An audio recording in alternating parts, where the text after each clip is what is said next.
Hello అండి, అందరికీ నమస్కారం. వెల్కమ్ టు గృహ రుచులు. ఈరోజు నేను మీకు చూపించబోయే రెసిపీ ఊతప్పం. మీలో ఎంతమందికి ఊతప్పానికి విడిగా బ్యాటర్ ఉంటుంది అని తెలుసు? నాకైతే రీసెంట్గా మా ఫ్రెండ్ చెప్పింది.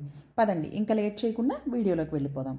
ముందుగా ఒక గిన్నె తీసుకుని అందులో 1 కప్పు వరకు సాయి మినువులు, 2 కప్పుల వరకు ఇడ్లీ రైస్. ఈ ఇడ్లీ రైస్ ఎలాంటి సూపర్ మార్కెట్స్లో అయినా అవైలబుల్గా ఉంటుందండి.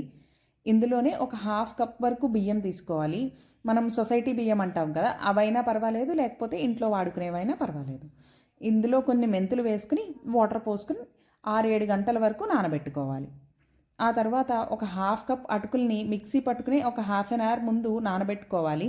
ఆ తర్వాత మిక్సీ జార్ తీసుకుని ముందుగా మనం నానబెట్టుకున్న సాయి మినువులు, రైస్, అటుకులు అన్నీ వేసుకుని మెత్తగా మిక్సీ పట్టుకోవాలి.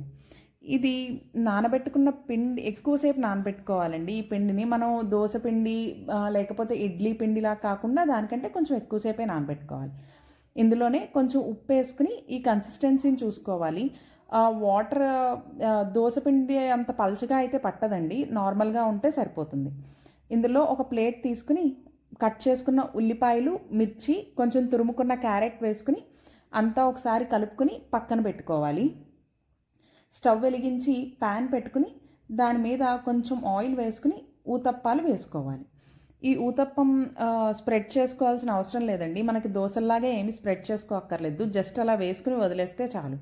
ఆ తర్వాత దీని మీద మనం కట్ చేసుకున్న ఆనియన్, మిర్చి, తురుముకున్న క్యారెట్ వేసుకుని కొంచెం ఆయిల్ రాసుకుని అటు ఇటు ఎర్రగా వచ్చేంత వరకు కాల్చుకోవాలి.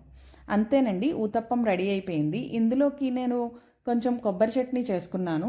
ముందుగా ఒక మిక్సీ జార్ తీసుకుని అందులో ముక్కలుగా కట్ చేసుకున్న కొబ్బరి వేయించుకున్న పల్లీలు, మిర్చి, చింతపండు, సాల్ట్, జీలకర్ర, వెల్లుల్లి, కావాలంటే చిన్న బెల్లం ముక్క కూడా వేసుకోవచ్చు. ఇదంతా మిక్సీ పట్టుకుంటే అంతేనండి, ఎంతో టేస్టీగా ఉండే ఊతప్పం విత్ కొబ్బరి చట్నీ రెడీ అయిపోయింది. మీకు గనక ఈ వీడియో నచ్చినట్టయితే లైక్ చేయండి, మీ ఫ్రెండ్స్ అండ్ ఫ్యామిలీకి షేర్ చేయండి, సబ్స్క్రైబ్ చేసుకోండి.